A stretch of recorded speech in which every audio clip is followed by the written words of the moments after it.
नमस्कार दोस्तों, ज्ञान फेयर में आप सभी का स्वागत है। आज की इस वीडियो पार्ट में हम लोग एसएससी सीएचएसएल एफटीएस जो 2023 में एग्जाम होने वाले हैं, उनके एग्जाम को बेहतर बनाने के लिए बिल्कुल पेपर वाले प्रश्न आपके सामने लेके आए हैं।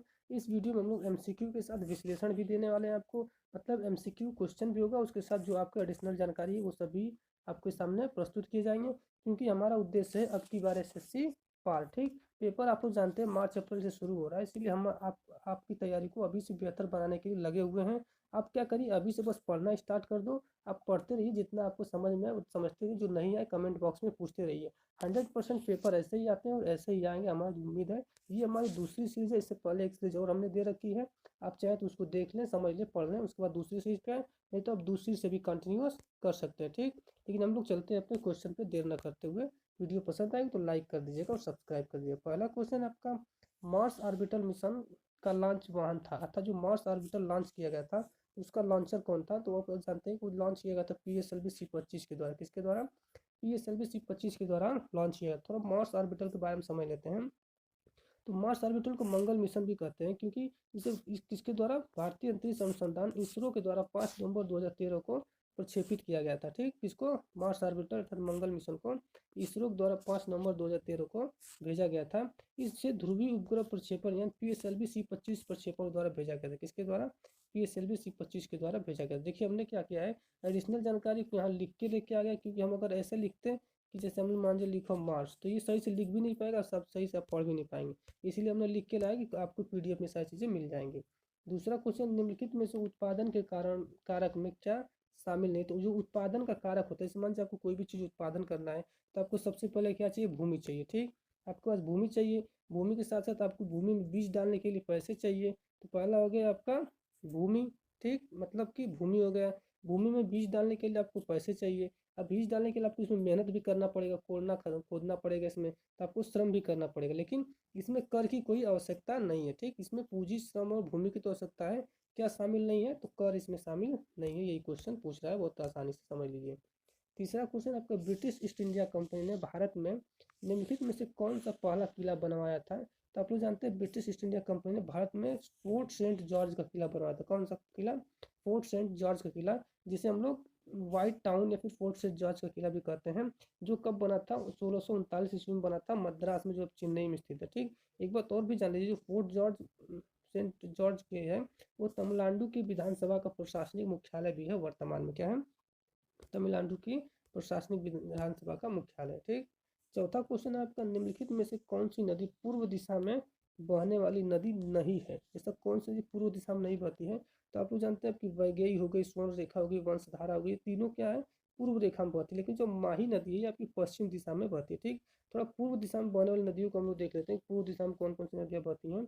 तो आपकी गोदावरी, कृष्णा, कावेरी और महानदी ऐसी प्रमुख नदियां हैं जो कहाँ बहती हैं? पूरब की ओर बहती हैं। गोदावरी, कृष्णा, कावेरी और महानदी पूरब की ओर। ठीक, लेकिन पश्चिम की ओर का पूछे तो नर्मदा, ताप्ती पश्चिम की ओर बहने वाली प्रमुख नदियां हैं, और माही तो आप लोग जानते हैं। ठीक, माही के बारे में थोड़ा डिस्कशन समझ लेते हैं। तो आप लोग जानते हैं माही नदी पश्चिम की भारत की एक प्रमुख नदी है। ठीक, माही का उद्गम मध्य प्रदेश के विंध्याचल पर्वत श्रेणी में हुआ है। ठीक, माही खंभात की खाड़ी होते हुए अरब सागर में जाकर गिर जाती है। माही भारत की एकमात्र ऐसी नदी है जो कर्क रेखा को 2 बार काटती है। ये बात बिल्कुल ध्यान रखिएगा कि कर्क रेखा को 2 बार काटने वाली नदी कौन सी है? माही नदी है, जो कैसे किधर बहती है? पश्चिम की ओर बहती है। माही की कुल लंबाई कितनी है? तो 576 किलोमीटर है माही की टोटल लंबाई। ठीक, ये देखिए एडिशनल जानकारी हम आपके लिए लेके आए हैं कि आपको कोई भी समस्याओं का सामना न करना पड़े। ठीक, पांचवा क्वेश्चन आपका, निम्नलिखित में से किस अखबार का संपादन दादा भाई नौरोजी ने किया था? तो दादा भाई नौरोजी ने किसका संपादन किया था? तो वो किया था राष्ट्र गुप्तार का। किसका? राष्ट्र गुप्तार का संपादन दादा भाई नौरोजी ने किया था। जबकि सोम प्रकाश किसकी पुस्तक है? द्वारका नाथ विश्वभूषण की है। महारत्ता किसकी है? तो बाल गंगाधर तिलक की है। संवाद कौमुदी किसकी है? तो राजा राम मोहन राय की है। ठीक, छठा क्वेश्चन है आपका, सामूहिक गायन शब्द किससे संबंधित था? जो शब्द है वो किस पर्व पे गाया जाता है, कब गाया जाता है? तो गुरु पूरब पर्व पे गाया जाता है शब्द। किस पे? गुरु पूरब पर्व पे। ठीक, सातवां क्वेश्चन आपका, लेंस की क्षमता की SI यूनिट है, अर्थात लेंस की SI यूनिट क्या है? तो आपको जानते हैं लेंस की SI यूनिट होती है डायोप्टर। क्या होती है? डायोप्टर। ठीक, थोड़ा लेंस की क्षमता की बात कर लेते हैं। तो जो लेंस की क्षमता होती है वो प्रकाश की किरणों को मोड़ने की शक्ति जो होती है वो लेंस की क्षमता कहलाती है। अर्थात मान लो प्रकाश की किरण ऐसे आ रही है और इसको क्या करें आप ऐसे मोड़ दे रहे हो, तो ये जो मोड़ने की पावर है ना, यही होती है लेंस की क्षमता, क्योंकि लेंस ही क्या करता है मोड़ देता है, तो ये लेंस की क्षमता कहलाती है। और उसे लेंस की फोकस दूरी के व्युत्क्रम के द्वारा व्यक्त किया जाता है। मतलब अगर लेंस की फोकस दूरी क्या है, एफ है, तो आपका लेंस का पावर क्या होगा, 1/f हो जाएगा। ठीक, तो ये होती है लेंस का, जैसे कि लेंस की क्षमता का मान लीजिए पी है, तो पी को लेंस की क्षमता को पी से दर्शाते हैं। तो क्या होता है, फोकस का व्युत्क्रम होता है, तो 1/फोकस दूरी, अर्थात पी बराबर 1/f हो जाएगा पावर लेंस का। ठीक, लेंस के देखो अगर एक बात तो भी ध्यान रखिएगा कि अगर आप लोग नोट करते हैं कि जब फोकस आपका मीटर में व्यक्त होता है तब पावर आपका डायोप्टर में व्यक्त होता है। अगर मीटर में है तो पावर किस में होगा, डायोप्टर में होगा। लेंस की एसआई यूनिट पूछ दे तो मीटर इनवर्स या फिर मीटर 1/मीटर कर सकते हैं, मीटर इनवर्स होता है लेंस की क्षमता। तो वैसे टोटल पूछने का मतलब है लेंस की यूनिट क्या है, तो डायोप्टर है। ठीक, एक बात और भी ध्यान रखिएगा, इसमें जो जूल है, तो जूल का मात्रक क्या होता है, जूल की, जूल या ऊर्जा, जूल ऊर्जा या कार्य की यूनिट है, किसका, ऊर्जा या कार्य की यूनिट है। किलोवाट किसकी है, ऊर्जा की इकाई है। वाट किसकी है, शक्ति की यूनिट है। सभी कुछ इसमें मेंशन किया हुआ, आप लोग पढ़ लीजिए एक बार पीडीएफ भी। आठवां क्वेश्चन, भारत में राष्ट्रीय आंदोलन के संदर्भ में पूना समझौता पर हस्ताक्षर कब हुआ था। अर्थात पूना समझौता कहें या फिर पूना पैक्ट हुआ कहें तो कब हुआ था, तो पूना पैक्ट हुआ था 1932 को। कब हुआ था, 1932 को।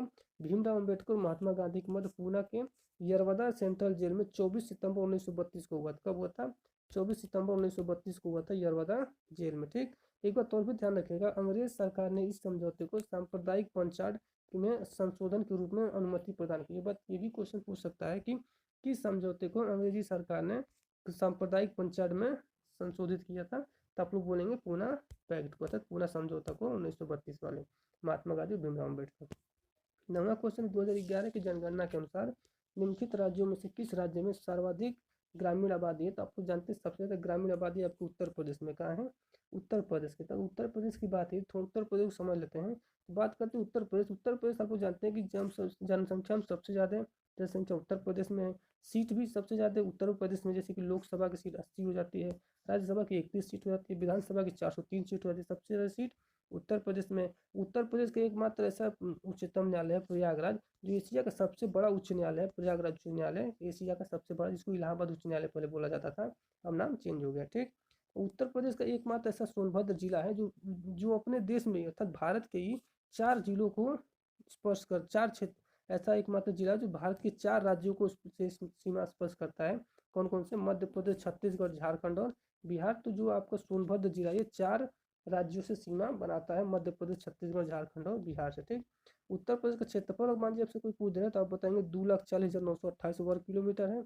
उत्तर प्रदेश में टोटल 75 जिले हैं। उत्तर प्रदेश में 18 मंडल है। ठीक, इस तरीके से हमने आपको बताया था कि हम एमसीक्यू लेके आएंगे, एमसीक्यू के साथ साथ आपको पूरी डिस्क्रिप्शन और पूरी आपको क्या लेके आएंगे, एडिशनल जानकारी एक साथ देते हुए चलेंगे। ठीक, जैसे आपको आगे समस्या ना हो।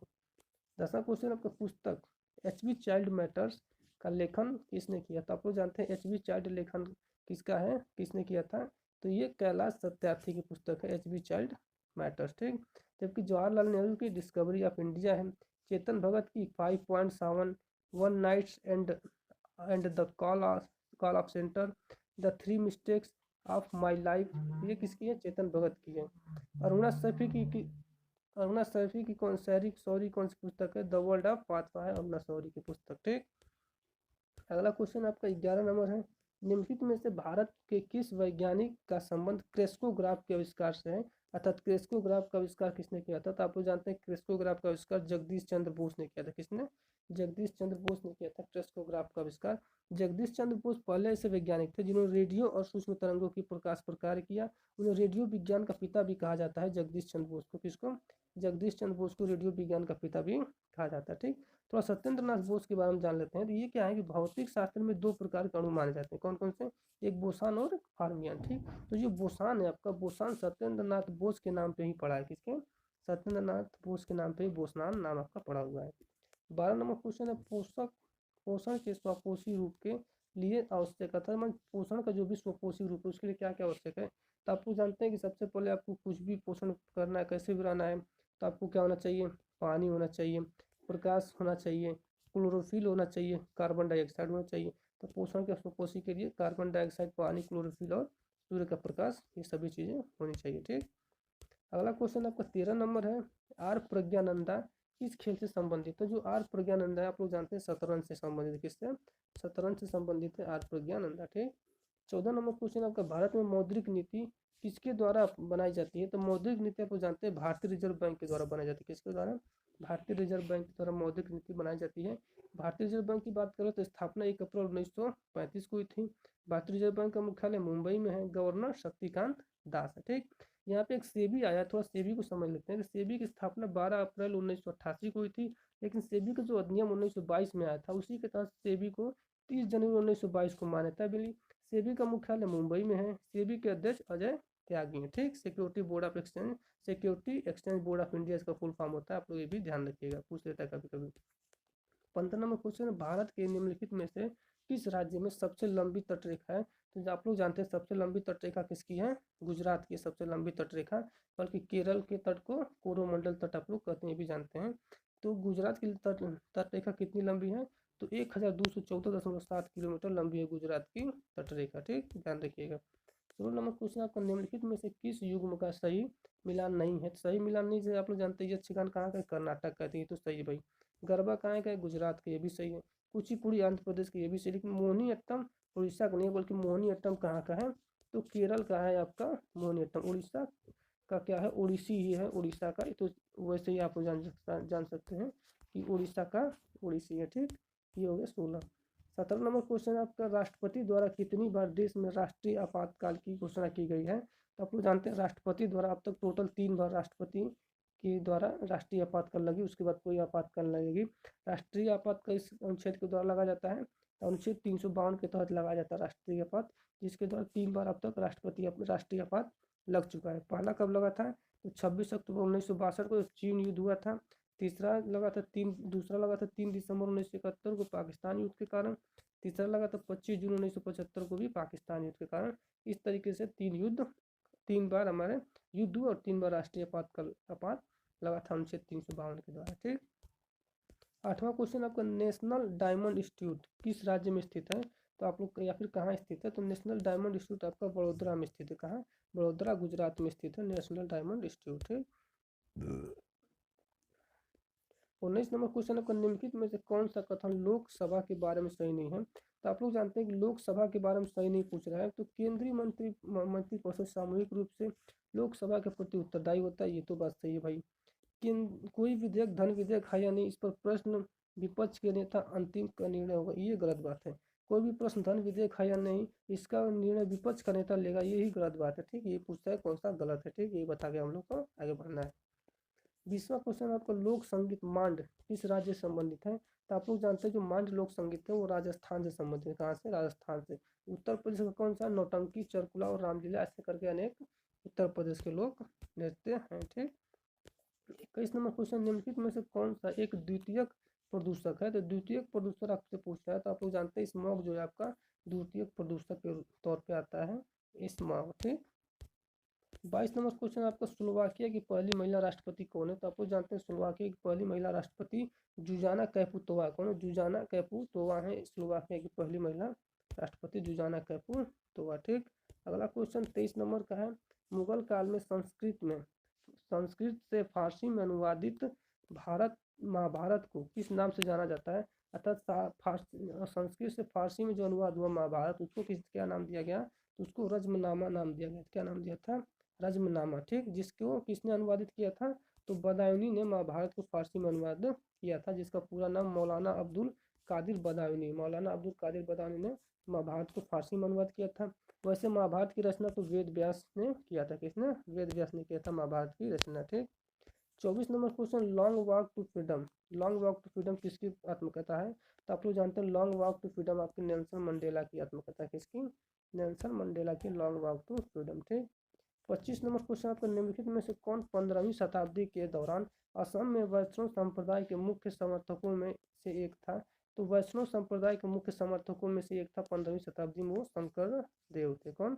शंकर देव थे। ठीक, इस तरीके से हमने आपके 25 क्वेश्चन कंप्लीट किए। आप लोग जानते हैं या तो आपका CHSL हो, या फिर CGL हो, या फिर आपका MTS हो। ठीक, किसी में भी आपको 20 से 25 क्वेश्चन ये पूछे जाते हैं जीके जीएस से। तो वो जीके जीएस के 25 क्वेश्चन हम आपके डेली सीरीज लेके आ रहे हैं, वो भी मोस्ट इंपॉर्टेंट, और वो आपके एमसीक्यू के साथ विश्लेषण भी लेके आ रहे हैं। और आप लोग जानते हैं विश्लेषण को इसलिए ले आ रहे हैं क्योंकि ये जो बोर्ड है वो कि आपका फाइनल बोर्ड तो है नहीं कि हम जैसे लिख देंगे तो आपको सही से लिखा हुआ मिल जाएगा। इस तरह आप भी समझ नहीं पाएंगे, हम सही से लिख नहीं पाएंगे, इसलिए हम लिख के लेके आ रहे हैं कि अगर आपको पीडीएफ भी प्रोवाइड करें तो आप पीडीएफ पढ़ के आसानी से सारी चीज़ें समझ जाएँ, और उसको नोट भी बनाना चाहें तो नोट भी बना लें। ठीक, अगर आपको ये वीडियो पसंद आई हो तो आप लोग जानते हैं क्या करना है।